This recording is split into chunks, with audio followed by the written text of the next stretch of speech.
السلام علیکم۔ پروگرام آئینہ کے ساتھ طاہر احمد بھٹی آپ کی خدمت میں حاضر ہے۔ آپ سب کو نئے سال کی مبارک ہو اور اللہ تعالیٰ آپ سب کو اپنی حفظ و امان میں رکھیں۔ اب میرے پاس جستہ یا تو چھوٹے چھوٹے جملے ہیں جمع ہوئے یا کچھ خیالات ہیں جن کو جملوں کے کپڑے پہنا کے آپ کی خدمت میں پیش کر دیتا ہوں، کیونکہ ظاہر ہے آج اس سال کا پہلا پروگرام ہے۔ پچھلے سالوں میں ہم نئے سال کی جو پٹاخے ہیں وہ دیکھتے نہیں تھے بھی تو سنتے ضرور تھے۔ تو سننے میں یہی کہ وہ اپنا اپنا رنگ ہوتا ہے، جیسے ایک روایت چلی آ رہی ہے کہ اس وقت آپ نماز پڑھ لیں، اللہ تعالیٰ سے کوئی دعا کر لیں اس لمحے میں جب کہ سال تبدیل ہو رہا ہے۔ تو لیکن اس میں بھی وہ سارا تماشا، وہ ٹخ وہ سنائی تو دے رہی ہوتی تھی، لیکن اس دفعہ ایک جملہ مجھے سننے کو ملا جب یہ پلان بن رہا تھا کہ چلیں پھر جا کے کہیں فائر ورک دیکھ کے آئیں، تو ہماری ایک بیٹی نے کہا کہ میں تو نہیں جا رہی۔ ریزن اس نے دی کہ عین اس لمحے جب کہ ہم یہ سارا کچھ دیکھ رہے ہوں گے تو یہ پچھلے جو 2 مہینے ہیں یہ ایک انسانوں کے طبقے پر، عورتوں پر، بچوں پر، بوڑھوں پر، معذوروں پر، بیماروں پر وہاں فلسطین میں اس طرح گزرے ہیں کہ وہ جو دھماکہ ہوتا تھا، وہ جو پٹاخہ ہوتا تھا، وہ تو جان لیوا ہوتا تھا۔ تو اس سے ملتی جلتی آوازوں میں سرخوشی ڈھونڈنی، یہ ان ہیومن سا لگ رہا ہے، میں تو نہیں جا رہی۔ ہم نے بھی جب غور کیا تو وہ ان ہیومن ہی لگا۔ صرف وہ بات اتنی سی ہے کہ جس طرح کہتے ہیں نا کہ ریس میں اگر آپ کا اپنا گھوڑا دوڑ رہا ہو تو پھر اس میں انٹرسٹ بڑھ جاتا ہے، اسی طرح المیے اور جو ہیومن کلیمٹیز ہوتی ہیں اس میں اگر آپ کا اپنے لوگ مر رہے ہوں یا جو مر رہے ہوں انہیں آپ اپنا سمجھتے ہوں تو پھر اس کی شدت بڑھ جاتی ہے، اس کو محسوس کرنے اور اس کی تکلیف کے درد کے آپ کے اندر میں اتر آنے کا لیول ترقی کر جاتا ہے، پھر بہت سی چیزیں اچھی نہیں لگتی، اور وہ چیز تو خیر اب پھیلتی جا رہی ہے، اور ایک طرح سے نہیں ہے، وہ تو ایسے جیسے طے در طے اتر رہی ہوتی ہیں چیزیں۔ بہت پرانا میں نے ایک پاکستان ہوتے ہوئے ایک غزل لکھی تھی جس میں تھا کہ عہد نو کا نظام نو لے کر آسمان سے اتر رہے ہیں شہاب، اور اہل ظلمت ہی کر رہے ہیں سوال، اہل ظلمت ہی دے رہے ہیں جواب۔ تو اب تو خیر وہ وقت دیکھنے کو مل رہے ہیں، جو مار رہے ہیں وہ بھی کسی کتاب اور تعلیم کی بنیاد پر مار رہے ہیں، اور جن کو مارا جا رہا ہے وہ بھی کسی کتاب اور تعلیم ہی کے نام پر اس ظلم کا نشانہ بنے ہوئے۔ اس سارے کچھ میں آ جا کے وہ جو بچا کھچا انسانی طبقہ پیچھے نظر آئے گا یا رہ جائے گا، وہ آدھے کتابوں کو کویسچنیبل ٹھہرائیں گے، آدھے تعلیموں سے بیزار ہوں گے، اور کچھ جو ہیں وہ کتاب اور تعلیم کے بھیجنے والے سے برگشتہ ہوں گے، اور اس سارے کی بنیاد انسان کے اپنے بے ضمیری کی وجہ سے غلط، بددیانت، ظالمانہ فیصلے ہیں، اور کچھ بھی نہیں ہے۔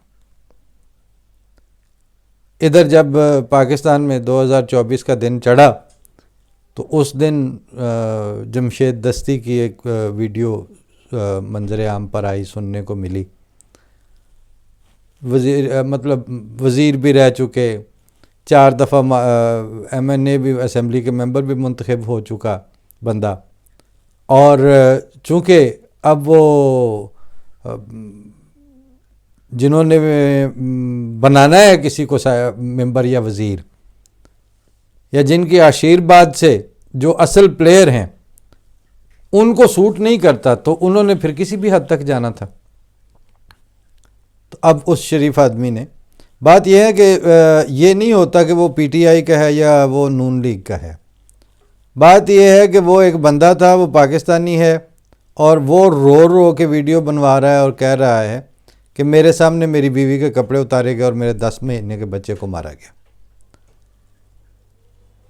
اور کرنے والی ظاہر ایجنسیاں.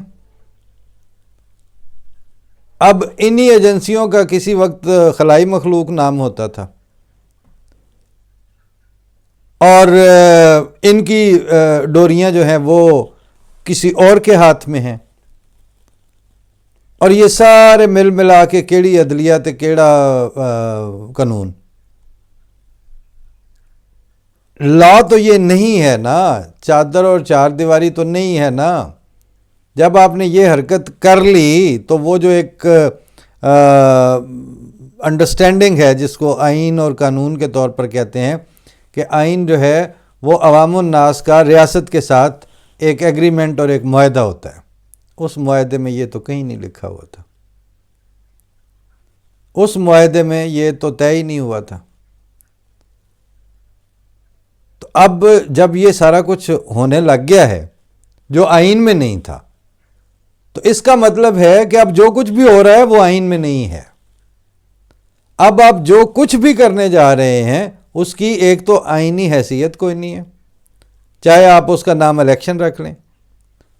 الیکشن تو یہ اسی وقت نہیں تھا جب آپ نے اپنے گھڑے ہوئے فیلور کو اور اپنے بٹھائے ہوئے ایک لاڈلے کو ریپلیس کیا، اور دوسرے کو جس کو کل تک ایک بدترین پرسونا نان گراٹا آپ کہہ رہے تھے، اس کو دو مانج کے اب آپ سر پہ مسلط کرنے بیٹھ گئے. تو الیکشن کون سا ہوا؟ ڈیموکریسی کون سی ہوئی؟ اور وہ جو ڈی ریل کی باتیں کرتے تھے زرداری اور اس کا پتر، کس چیز کی ریل ہی کوئی نہیں، ڈی ریل کون سی ہونی ہے؟ اصول ہی کوئی نہیں، ضابطہ ہی کوئی نہیں ہے. لیکن اب یہ سب کچھ جن کے ساتھ ہو رہا ہے یہ وہی طبقہ ہے جو ووٹ پہ پھدک رہا تھا،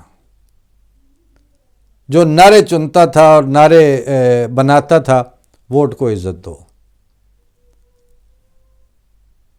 چند جوہلا کو میں نے یہ فقرہ کوٹ کرتے ہوئے سنا کہ جو جمہوریت اگر ناکام ہو رہی ہے تو اس کا علاج تھوڑی اور جمہوریت ہے. یہ جن طبقوں سے آپ نے یہ فکرے اٹھائے ہوئے ہیں ان طبقوں میں آسان خطا ہو جاتے ہیں لیڈرشپ کے اس طرح کے ایک واقعے پر. آپ ذرا تصور کر لیں نا کہ کسی بھی یعنی ان ملکوں میں یا یورپ میں یا امریکہ میں یا کینیڈا میں یا فرانس میں آپ پارلیمنٹیرین کے ساتھ حکومت کے اس طرح عشیرباد کے ساتھ اور ڈوریاں ہلانے پر یہ حرکت کر کے دیکھیں، اس کے بعد آپ کے ساتھ کرتی کیا ہے عوام اور میڈیا. لیکن وہ جو ستون تھے جمہوریت کے، ان میں میڈیا بھی ایک تھا نا تھم، تو وہ ستون بھی گرا ہوا ہے. پبلک ایک ستون تھا وہ بھی گرا ہوا ہے. عدلیہ ایک ستون تھا اس میں بھی دراڑیں پڑی ہوئی ہیں. انتظامیہ ایک ستون تھی جو انڈیپینڈنٹ طریقے سے ملک چلاتی تھی، وہ بکی ہوئی. اس کو تو بہت پہلے پتہ چل چکا تھا کہ گل مک گئی ہے. تو اتنے سارے ٹٹھے ہوئے ستونوں کے اوپر آپ وائٹ ہاؤس تو نہیں کھڑا کر لیں گے نا. وہ تو پھر یہی کچھ ہے جو سامنے ہے. پرانا ایک آرٹیکل تھا کچھ عرصہ پہلے جب یہ رولیکس گھڑی کی بات چلی تھی، توشہ خانے اور گھڑی بیچنے کی، تو اس وقت لکھا تھا، اور تھوڑا ہی وقت گزرا ہے تو یہ سارا کچھ چونکہ سامنے آ گیا تو میں نے اس کے کچھ پیراگرافز آپ کی خدمت میں پیش کرنے کا سوچا ہے. عرض کر دیتا ہوں. سارے ارباب اختیار کو دنیا بھر نے گھڑیاں دیں اور سب اہل اقتدار نے ہاتھوں ہاتھ لیں، مگر علامت کا مفہوم کسی کے پلے نہ پڑا، یعنی سب نے اس کو صرف رولیکس ہی سمجھا اور دام کھڑے کیے۔ گھڑیاں دینے والے وقت کی چال پر نظر رکھے ہوئے تھے، اس لیے وہ خود بر وقت فیصلے کرتے رہے اور بدلتے وقت کے ساتھ خود کو بھی بدلتے رہے۔ سعودیہ ان کو گھڑیاں دیتا رہا اور خود وقت کی چال دیکھ کر عاطف میاں کو بھی اپنے ہاں بلاتا رہا، اور جب ضرورت پڑی تو امام کعبہ کو بھی جیل میں ڈالتا رہا،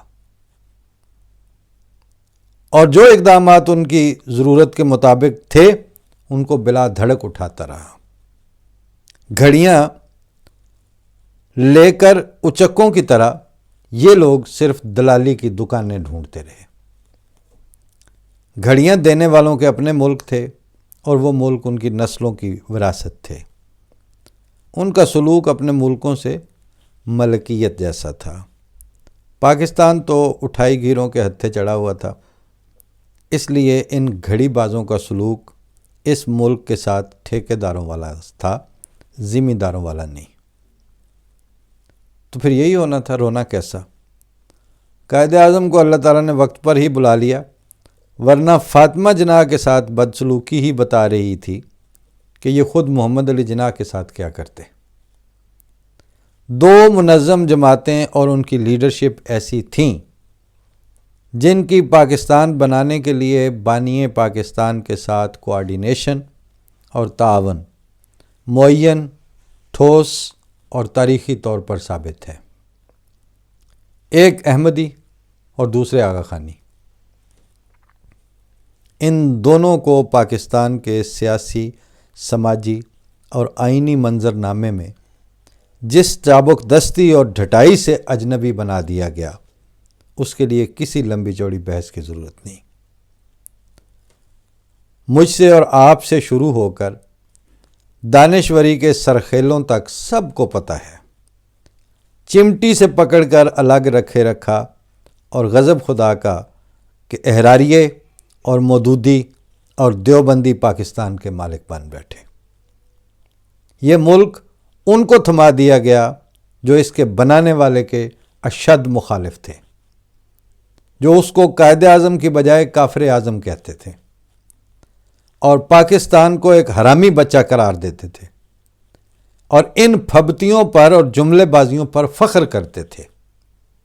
الٹی گنگا تو وہیں سے بہنی شروع ہو گئی کہ جب جماعت اسلامی اور احرار پاکستان کے مجلس احرار کو پاکستان کے وارث بنا دیا گیا، اور یہ کام افواج نے کیا، یہ کام اسٹیبلشمنٹ نے کیا،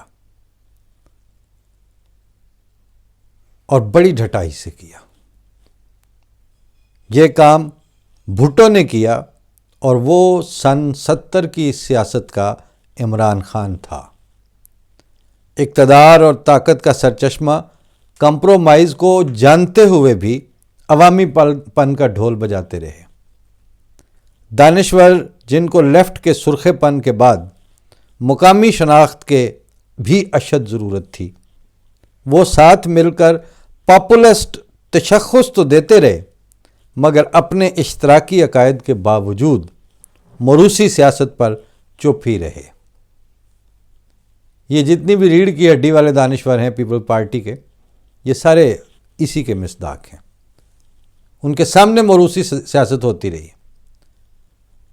ان کے سامنے بھٹو کا نام لگا کے زرداری لڑکے کو بھٹو بنایا گیا اور وہی صدر رہے گا، اور کوئی ایسا پارٹی کے اندر الیکشن نہیں ہوگا جو پبلک سٹیکس کے بلبوتے پر ہو، اور وہ سارے کے سارے کاسل ایسی کریں گے۔ اس طرح کے جاوید لطیف نون لیگ کے، اسی طرح کے پیپل پارٹی کے، اسی طرح کے یہ جو ابھی دھڑام سے گرے ہیں پی ٹی آئی والے، یہاں بھی یہی کچھ چل رہا تھا۔ ادھر نواز شریف داڑھی والے باپ اور داڑھی والے بھائی کے ذریعے مذہبی دڑے گانٹتا رہا، اور شہباز اور نواز کلین شیوڈ سیاستدان، کھائی جاؤ بھائی کھائی جاؤ۔ استاد دامن نے طریقہ تو بتا ہی دیا تھا۔ ضیاء الحق کی ضرورتیں پوری کرتے چلے جائیں اور اثاثوں کے پہاڑ بناتے جائیں۔ فوج نے سیاستدانوں اور ملانوں کا نام لے کر احمدی ٹاپ براس کو ادارے سے بین کر دیا اور پچھلوں کے نام نصاب سے ضیاء نے کھرچ دیے اور کرنل سے آگے کا راستہ پروموشنوں میں بلاک کر دیا۔ اگلی لاٹ آپ کے سامنے ہے۔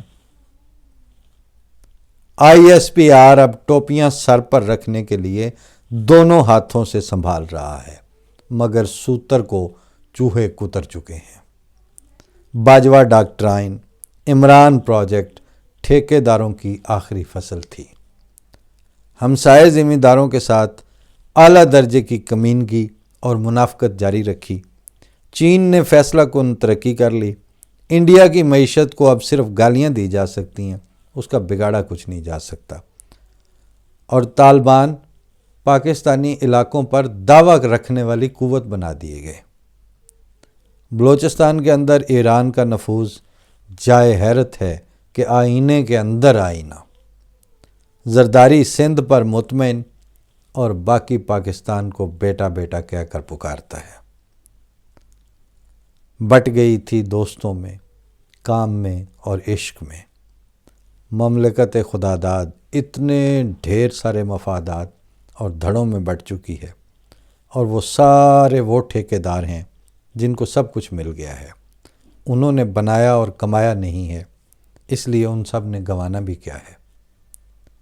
یہ سب احمدیوں اور آغا خانیوں اور حقائق اور تاریخ کا سچا شعور رکھنے والے پاکستانیوں کی ملکیت تھا، مگر ان کو اجنبی بنا دیا گیا ہے۔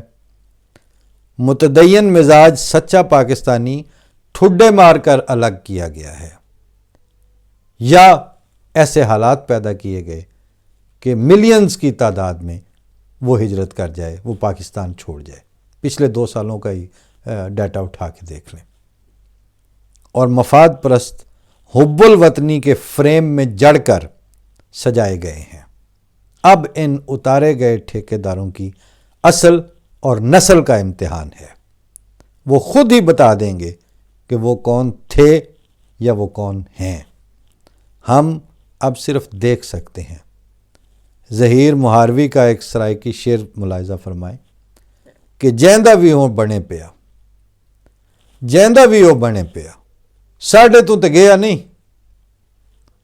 اب ان سارے گھڑی بازوں کی گھڑیاں ٹک ٹک کر رہی ہیں، مگر اب وہ رولیکس کے سوئیاں نہیں، وہ سماجی اور سیاسی حماقتوں اور کوتاہ نظری کا ٹائم بم ہے۔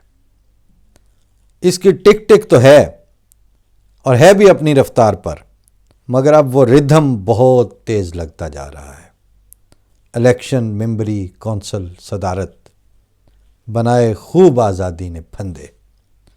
رولیکس بہت قیمتی اور یہ ٹائم بم بہت مہلک ہے۔ ٹک ٹک البتہ دونوں کی ایک جیسی ہے۔ اب یہاں کوئی نہیں آئے گا۔ پڑھو خبریں اور سنو چینل۔ انتظار حسین کے افسانے کا ایک جملہ ہے کہ پڑھو کلمہ محمد کا، خریدو حلوہ بیسن کا۔ کلمہ پڑھتے پڑھتے گھڑیاں اکٹھی کر لی ہیں، اب ان کی ٹک ٹک پر کان لگائے رکھیں اور انتظار کریں۔